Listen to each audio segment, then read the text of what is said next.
Episode 3, motherfuckers. We're here, guys. Episode 3 of the podcast theory. This is a special episode. Hopefully it's gonna be a recurrent thing on the channel. Maybe week in, week out. Maybe, I don't know, maybe every week. Yeah, we can have like weekly rants on here. True. Yeah, like short podcasts, just me and Robin. Yeah, so this time around it's only me and Francis. John and Alan aren't with us, so we're like the orphans here. So if we fuck up, we're just the two of us, guys. Yeah. So we wanted to do this episode because since we started with the podcast and maybe we'll have a couple of people that listen to us now on a regular basis, like every week, we wanted to use this small platform to rant. Yeah, just to voice our opinions on the bad things about the gaming industry. We both are avid gamers. We love games. We love everything, pop culture. So basically, this episode's gonna be mostly about like EA, the fuck ups, the elephant in the room. Yeah, exactly. So everyone's favorite company. I have a question though. Yeah. Did Bethesda take the crown of EA with the worst company ever? Actually, that's a dilemma. That's a very good point, because honestly, since they've released Fallout 76, I was like, man, they're going down, dude, because they've done so many fuck-ups. I'm like, who's behind all of this shit? It can't be a professional. I'm pretty sure they've put some interns in charge of Fallout 76, and then all of the pros have just went on vacation for a while. If that was the case, I can give them a pass, because we're gonna get into later on. We're gonna get into Mass Effect Andromeda and some backstage stuff. Yeah, but let's not talk about a lot of Bethesda things, since we're concentrating on EA. So it's like Bethesda as a contender, worst gaming company ever. Yeah, we really have to talk about Bethesda. Yeah, maybe next week, the week after, depending on the feedback on this episode. So anyway, so let's talk about EA and the flops they are doing. Yeah. So it started with Mass Effect Andromeda, followed by Battlefield 5, and now the latest flop is Anthem. Anthem.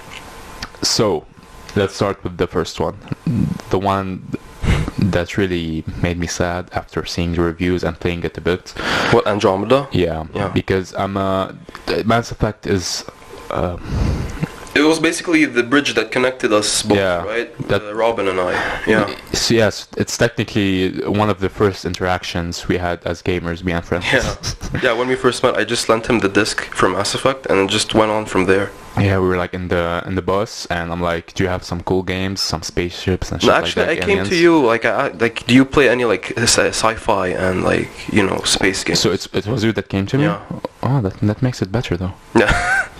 Yeah. So basically, Francis is the gaming dealer at school, the guy that just moves around his code, and he has like game discs. Yeah, I'm the cool anime guy. Alright, so Francis gave me Mass Effect 1. And he's like, hey man, just try it out. If you like it, I have Mass Effect 2 and Mass Effect 3. And in case when you're done with one or two or three, I'll give you the one that comes right after it. So we started with Mass Effect 1. Just as a quick note, it's like a 2007 game. It was back when Microsoft was publishing for BioWare. Yeah, the game opened with the Microsoft splash screen at the beginning. Yeah, so it was a really, really good game. The graphics for its time are they're super amazing. Good. Yeah, I mean, even till today, honestly, I think they still hold up for 2007 game. It looks pretty good. Like, I played it in 2014 maybe. Yeah, same. 2014, and I didn't feel... Yeah, it wasn't that big of a difference graphically. Like, games have released at that time that looked way worse than Mass Effect 1. Like, you remember Dark, right? You remember how bad that was? We need to do it. Yeah! Just for Dark and Geralt being in it. Yeah, just for Geralt. I'm sorry, Geralt. So, so I'm the type of gamers that don't play a game unless it's above average graphics wise. I can't really focus in the game unless it's really good. I don't know why, but that's just me, Yeah. So I played the game. It felt really good. The mechanics were good, like the having the biotics. Yeah, you mean the class system? Yeah, you had, like, Vanguard, Vanguard, yeah. Sentinel. Yeah, the Sentinel. It was a sniper guy. Yeah, I guess. Yeah. Yeah, the tech guy, you know. Yeah, he so had tech abilities. the engineer, like all these good mechanics that made the game so unique. I never played a game before that was like that before Mass Effect, and it was really great experience. After like a couple of weeks, I told Francis, just give me disc 2. Meaning Mass Effect 2, and that was the love story. That's when it begun, you know. So Mass Effect 2 is arguably my favorite game ever. It's ever in the series. Ever. It's either that or The Witcher or Skyrim. I don't know. Yeah.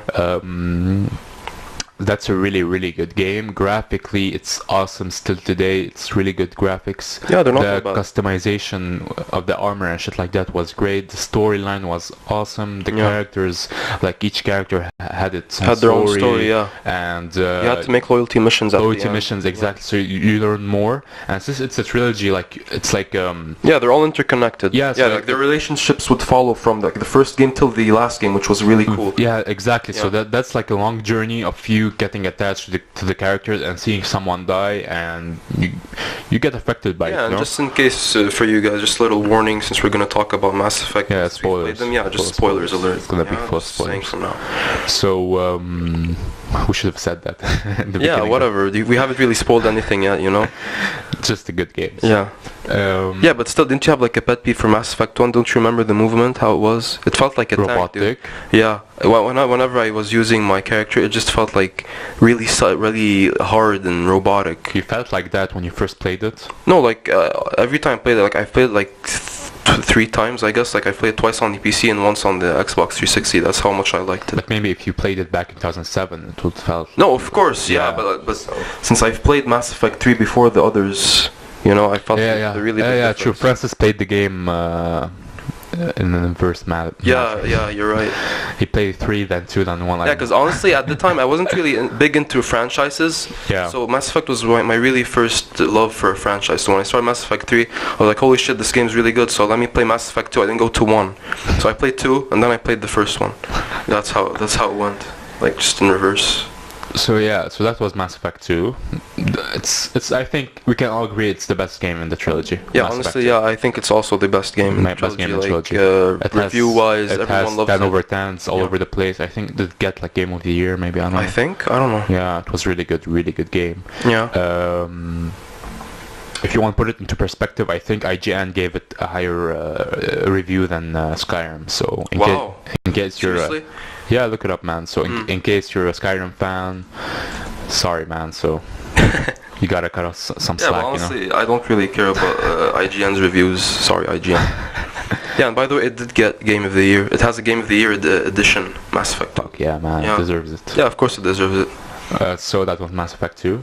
And now to the kind of controversial, but it wasn't the case for me. Mass Effect 3, the ending, like it wasn't a big jump from Mass Effect 2 gameplay wise and graphics. Yeah, you're right. It was like a it was a nice upgrade, like a 6 gigabyte update, you know, for Mass Effect 2, you know.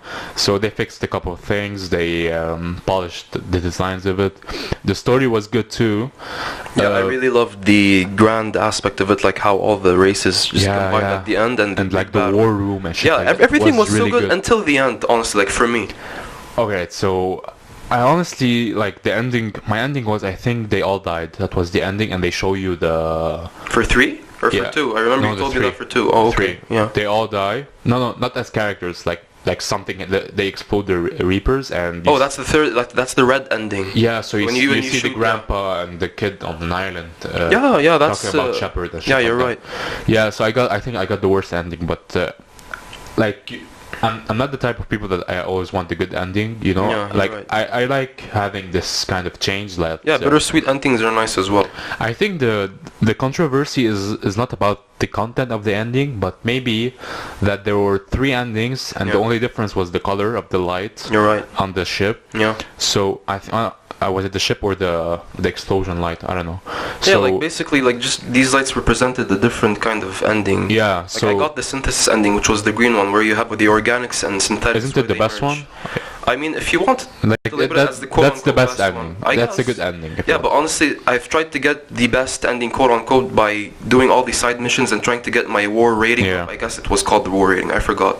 But basically, when you do missions, you have this. The war room, and you see your stats there. Yeah. The fleet, the size. And the more it goes up, the better chances you have at defeating the Reapers, building the Crucible, right? And that was useless. Like at the end of honestly, the day. Yeah, exactly. That's why a lot of people hated it, because it didn't feel very consequential at the end. Like I busted my ass. I think that's the controversy itself. Yeah. Like if you had the same endings, but no, I don't think it's the same ending. Let's say if you had two endings, one the good one the bad one. Everyone dies or you live, and you have your how you played the game affecting this. Yeah, exactly. That's how it should have been. But it hasn't. Wasn't very consequential. I think the trigger to which ending you gotta get is when you talk to the kid, is that the Reaper that comes to you as a kid. Yeah, that's the catalyst. Yeah, so I think that was one, depending on what you tell him, that's the ending you get. I think so. Okay, but I remember that the ending you get is depending on which light you're gonna shoot.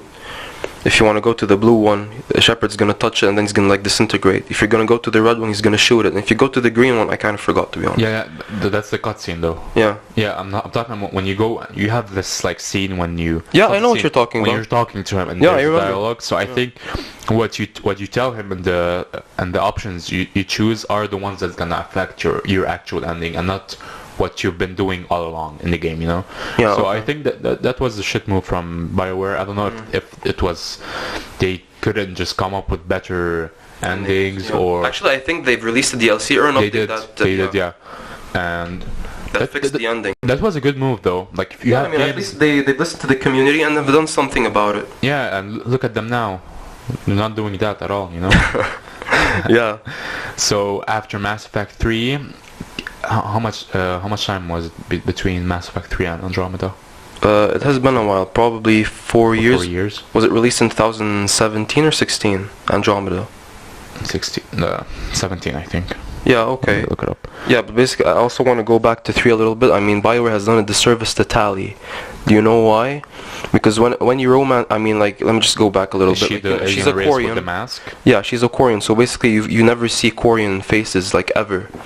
And Mass Effect 3 has this romance scene where you have Tali's face showing on a picture frame, but it isn't actually Tali. They just picked this Google image, just a stock image. Sorry. Yeah, and so it's been released in 2017. Yeah. 2017, March 21st, 2017. Yeah, so I guess it's been like 5 years, because Mass Effect 3 was released in 2012. Yeah. Yeah. Mass Effect 3. Yeah, so I'm really sorry for Tali, to be honest. I mean, she's one of my most 2012 characters. 5 years in the making. Yeah. That's a lot. 5 years in the making, and it came out glitchy as hell. I mean, you've had a terrible experience with it, don't you remember? I've had the worst experience. I wanted to play so bad. Yeah, same. I've waited years for it. I don't give a shit about my face is tired thing, you know, those clips, you know. Yeah, honestly, you get used to it. That's true. how I got used to it. I got through the game. I've platinumed it, and I enjoyed it. Honestly, it wasn't that bad of an experience after I updated it, at least. Without the glitches, when I played it, it wasn't patched yet. Yeah. The thing is with Mass Effect is that I'm gonna give you an example. So let's say I was playing, I was in that desert planet. I forget the name. Yeah. And you're in that. I know what you're talking about. Yeah. And you're in your vehicle, just roaming around. Yeah, and for some reason, the brightness of the fucking screen is like at 120%, and you can't see shit. So I literally had to either lower my TV brightness and see like a dim picture. Oh, was that bad? It was that bad. That was one of the glitches, and I restarted the game to stay there. Restarted the game, stayed there. Yeah. Had to I stopped playing it. I came back to it like 2-3 days later. And, yeah, you just had to cool off. It was too much bullshit to handle, wasn't it? Yeah. So there was that glitch. There was the bad AI. I think that's glitch. Oh, it was bad AI as well? Yeah, like they freeze in front of you. Yeah, I think I had that glitch once. Like the mission never ended because like enemies used to spawn infinitely, and then I couldn't just finish the mission. That sucked. They never had like infinite spawn, but they were useless unless you put it at max. Max difficulty, you never feel that there's a challenge or something. Oh, wow. Like that. Yeah. So there was that. There was the menu thing where, let's say I pick my my abilities, the ones I want to use. I save and leave. I don't know if you had to save or it was autosave. Anyway, so there was autosave. Yeah, so you leave the menu. You see your user experience panels on the screen, and it's still the old one. It doesn't change. So I was stuck with the same abilities all the game. So yeah, so that made the game unplayable. But if you look at the graphics, it was beautiful game. Yeah, the game was really nice. It looked pretty. The fighting mechanics were great too, like the flying and shit like that. Yeah, well, basically we're just gonna talk about the good things about the game. I mean, I really enjoyed the combat. It felt very fluid compared to Mass Effect 3. The dodging 3D, mechanic was pretty awesome. Vertical and horizontal. Yeah, you're right. Yeah, you can jump because there was a jetpack in the game. That really enhanced the experience for me. It felt a lot more fast-paced than the old games. Yeah. And like when you'd have to dodge I don't know if you got to that part, but there's like this big creature. I forgot what it was called.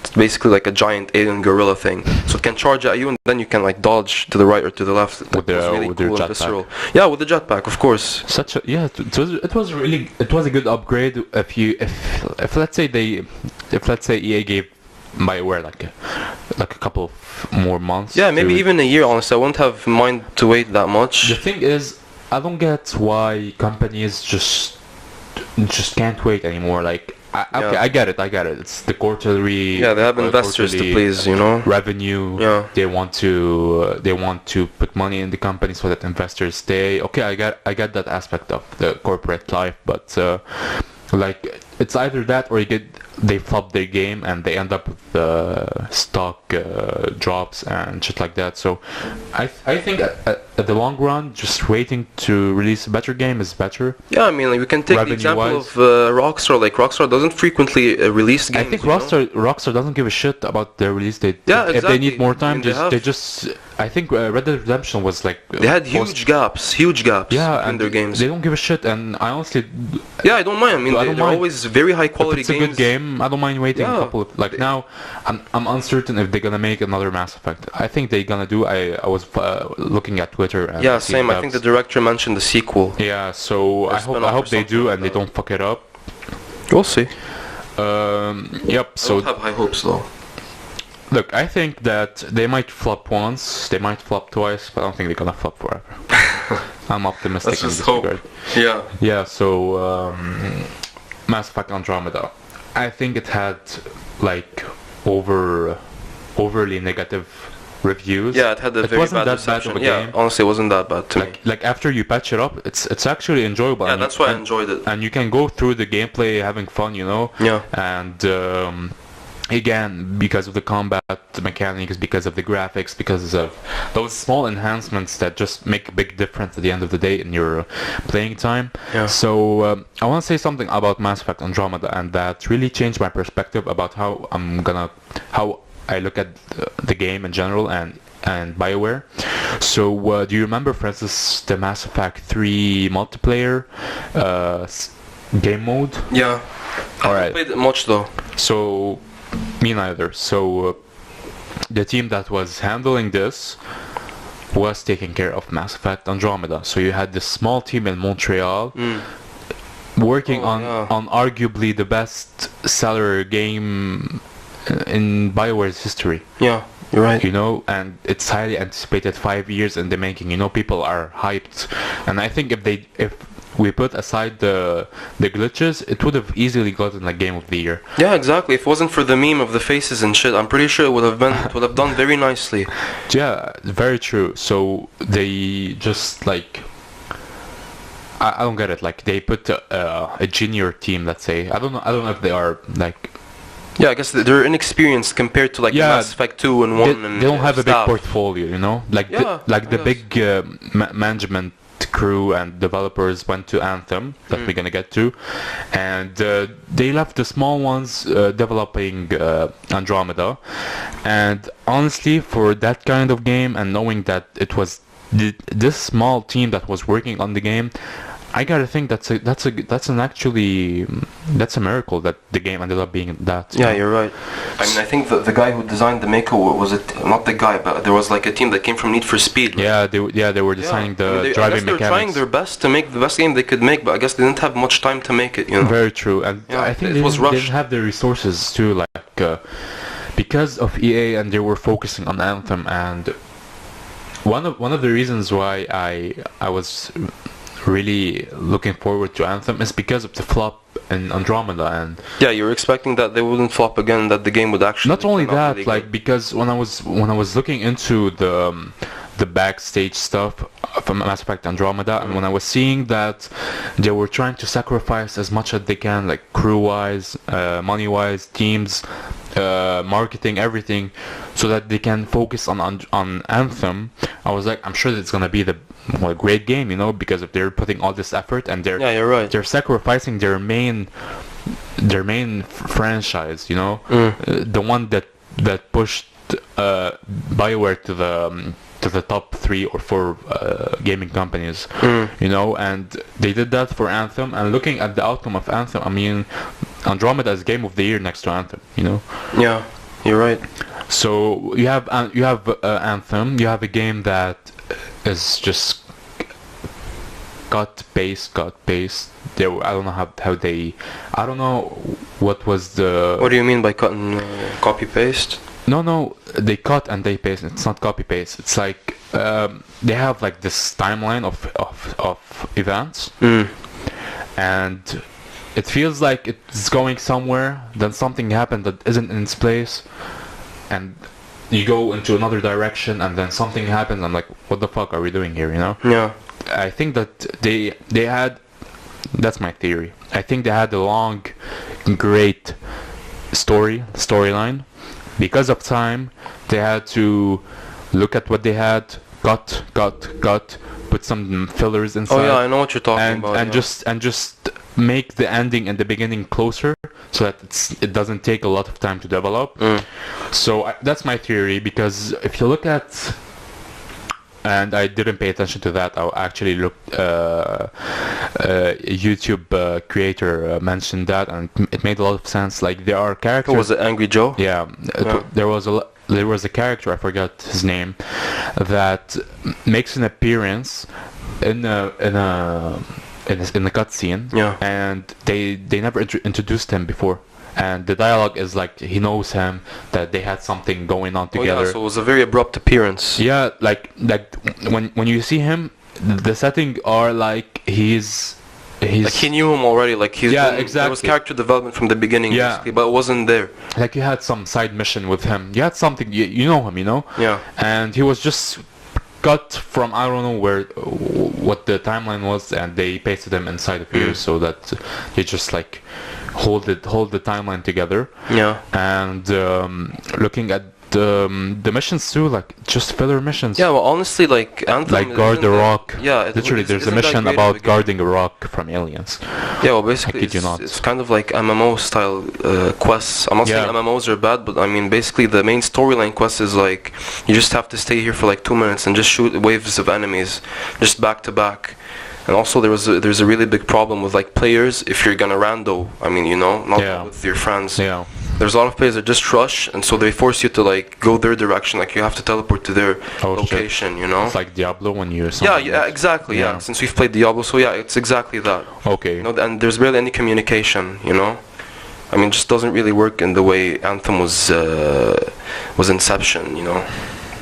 That's really weird, you know, because if you put it into perspective, like Anthem and Apex, and both are published by EA. You have Apex that it just came out of nowhere, man. It came out of nowhere. That's point one. Point two, I think it's like a revolution in terms of multiplayer battle royales, in terms of the communication with your teammates. Yeah, the pinging system. The pinging, the what's it called? Like when you ping something and the dialogue that comes out of your character. Yeah, that's perfect. The communication is perfect. They worked on the details. Yeah, like people don't want to like talk on the mic. If you're a shy person, you can easily have a discussion Yeah. between quotes, you know, with your teammates, and let them know what you want them to do or what you're thinking, you know. So you have that, and you have Anthem that is arguably really bad teamwork experience in general. Yeah, exactly. Yeah, like what I mentioned. Yeah, so I don't see why they just like give the BioWare gives the team at Respawn a call and like, hey guys, what are you doing there?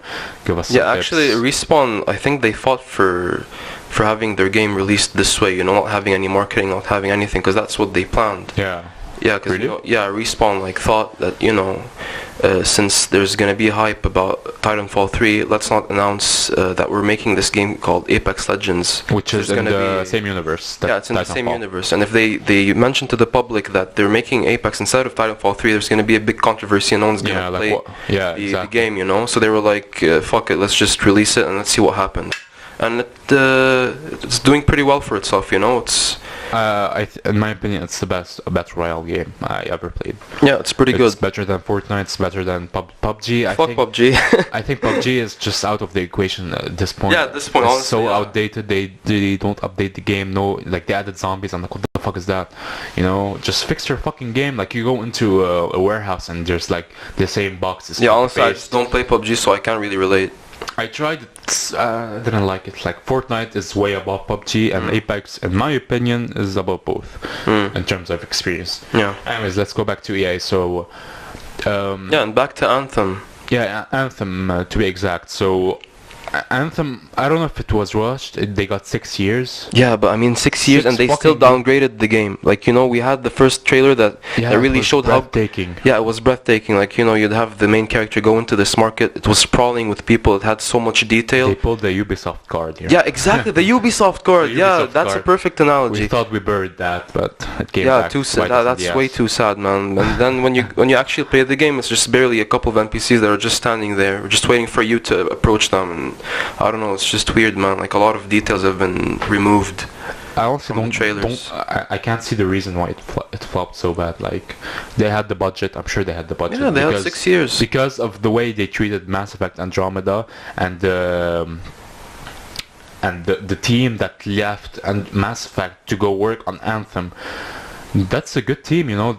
They did the trilogy, you know. That's a talented team, and they had the budget, and they had a lot of marketing. Yeah, well, speaking about teams, a lot of like main dudes, they were leaving in the middle of development for some reason. I don't know. I'm sure it's because it wasn't ready yet, and EA was like, please give us the I guess there was some sort of like office politics that wasn't working with everyone, you know. So they were just like, I just want to leave this place. I think that really kills the momentum of the game. Yeah, of course. Wise, you know. Yeah. I mean, you can't just replace talent out of nowhere, you know, and not just any talent. Like, these guys were working on the story, they were working on the plot. And there's, like, some sort of chemistry, you know, like... Yeah, teams, exactly. They get along together better, they provide better games. Yeah. You know, like, if you look at CD Projekt Red, for example, it's like a small team in comparison with the big ones.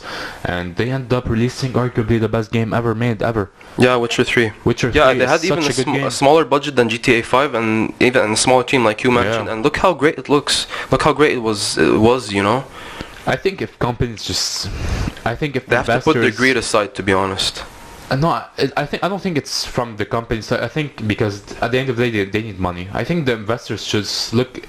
They need to look like. I mean, they do need money, but the bigger picture, you know. Yeah. Like, all right, we might not get revenue this quarter. Maybe not the next one.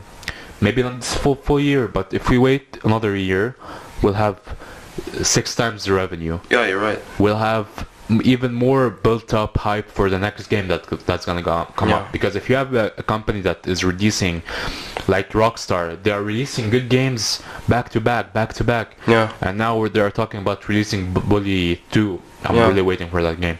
So if you have companies with this amount of like good history, people just end up pre-ordering more, buying at the first week more, you know. Yeah. Because you start trusting a good reputation. Yeah, you trust the company. Yeah.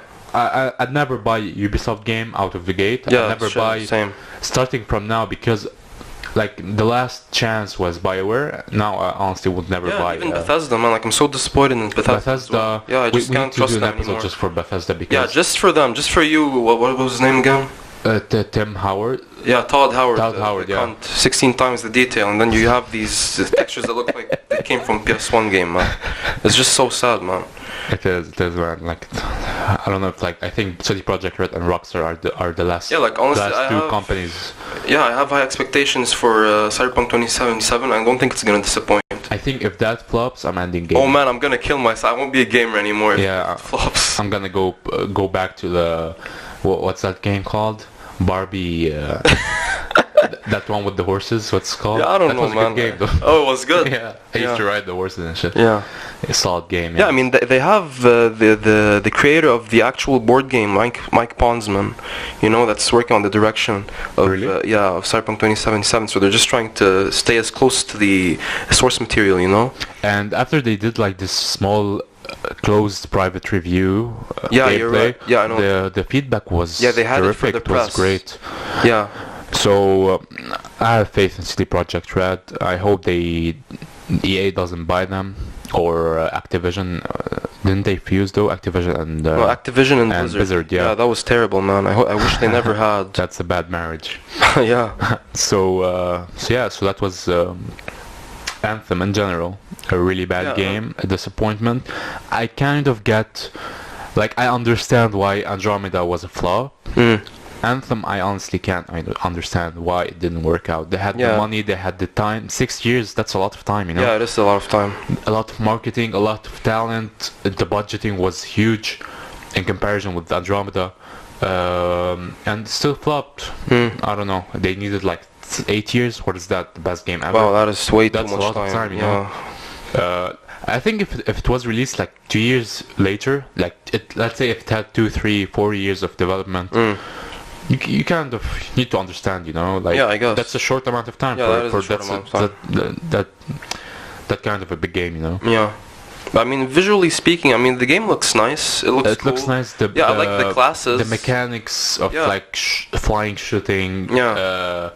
It was great. You know? The flying looks cool, and I like the class system where you have these different, what are they called? Javelins. Javelins. But honestly, like, the game already doesn't have a lot of customization, and you know, the main thing about the game is the main thing about the game is like the javelins, you know, and you know, a lot of players would expect that, you know, of course I have this cool looking suit, and then I can add so many parts to it and so many paints and all of this stuff. Have you played the 50 Cent PS2 game? Bro, that was the shit.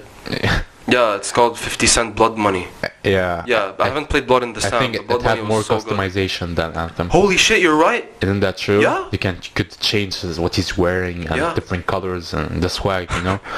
From Anthem to a PS2 50 Cent game, guys. That's amazing. Yeah, I mean, you could just change the colors. There was like 2 helmets, like a couple of arms. And that's after finishing the whole story plus the end game grind. There isn't that much content. Nothing, man. There's nothing. Like if you compare it, I think what EA wanted to do with Anthem is to have Destiny in their portfolio. Yeah, they wanted a Destiny killer, Destiny for them, you know. Yeah, and they flopped so hard because if you look at the pre-hype on Destiny 2. When it's it released though. Yeah, it did release, and I think it's doing okay. I mean, compared to Destiny 1, it has better reviews and people like it more. Yeah, the thing with Destiny, it has fandom. A lot of people love it. And Anthem, I don't think there Honestly, I didn't like Destiny though. It felt very repetitive to me. I've played on the Xbox 360. Too. I want to buy Destiny. Yeah, sure. Try it out. I mean, I've played the first Destiny on the Xbox 360 with my friend, and the enemies just felt like bullet sponges. That's my problem with these games, like that. And also, that's one of the main issues in Anthem. Where you like Warframe more than Destiny? I mean, I'm actually gonna start playing Warframe. Yeah, it's also free. So if there is microtransactions in Warframe, I wouldn't bat an eye, you know. But because you're not paying for it. Yeah. So I've played, and if I'm gonna buy Anthem, it's gonna cost me $60. And if I like the suit so much, I'm gonna pay $20 extra for a paint job. You know, Pimp My Ride, man. Pimp My Job. Yeah, we love the Pimp My Ride game, by the way, on the PS2. Shout out to Exhibit. So if let's say Anthem was free, would you have played it? I would. Yeah, of course. Yeah, I would have. Even for it's a BioWare game, I would have liked to try it. Even Fallout 76, I would have played it. Yeah. I mean, honestly, I think that's one of the problems of these games. They look like they're quote-unquote Warframes or like, you know, like online games that should be free, but then they're like $60, and then everyone hates these games.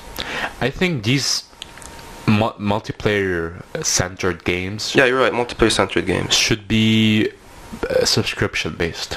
I don't think you should pay for the. You know why? Because if you're playing on the PS or Xbox, you have to also pay for your PS Plus or your Xbox Live is still free or. I have no idea, honestly. I think it's still free, anyways. So, oh no, it's not free. It's not free. Yeah. They added. Fuck them, man. The good old days, 360. Yeah, honestly, I miss the good old days where you just have to buy the game and just put it in the fucking console, and then you play till the end. You don't have to worry about any DLC, no season pass, and just you nothing. You just have the fucking game, man. Everything is packed. You pay $60. You know what you're getting the full experience. Yeah. And now it's like exactly.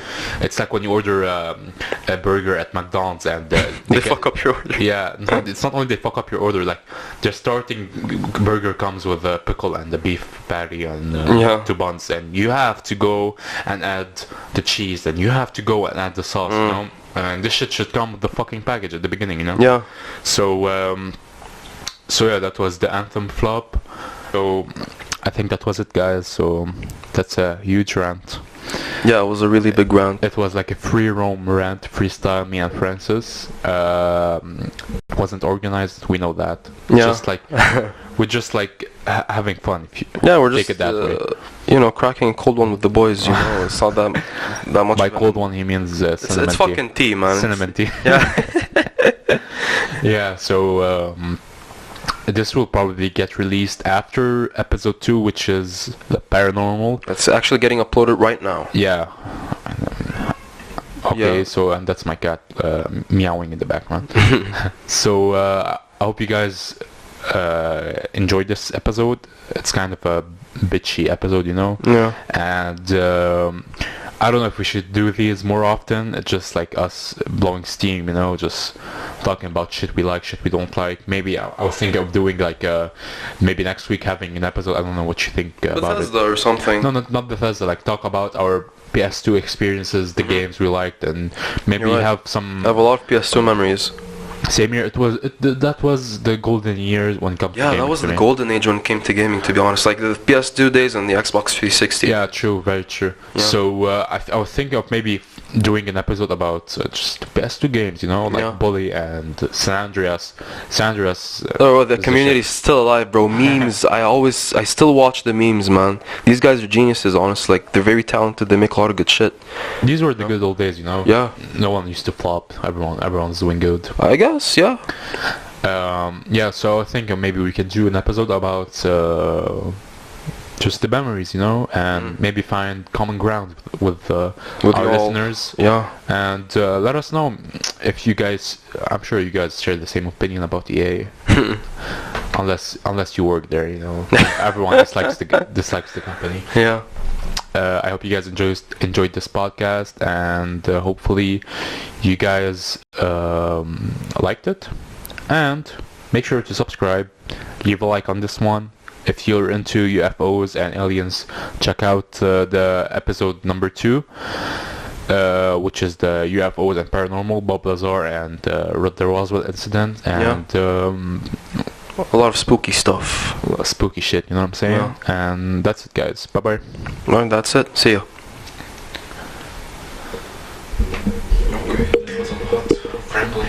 So freedom. كانت اخت منيوكة بس طولنا زيادة. It was fun, but it was so unstructured. لا honestly I thought it was more structured than هيدي, because مثلا الصبح حكينا عن Anthem, حكينا like 30 minutes عن Anthem, عارف كيف؟ ما حكينا مثلا. مش هيك نقول لك نعيدها لأنه كنا بلشنا ناخذ like بس like for example yesterday حكينا عم نحكي عن شيء بعدين رحتوا عن EU for like 10 minutes. And then he was like come on, let's just go back to the subject. We need to do something. We need to tell him you can't have phone calls in the middle of shit. ما انا كان بدي اقول له خي بس I think it's really important. like شو صار من طلع من ال OG group كمان. طلع من ال OG group? Yeah. Why? What the fuck? I don't know. Aaron طلع من ال OG group? Yeah, like مكتوب left. What the fuck, nigga? حرام. If that was perfect, I really enjoyed it.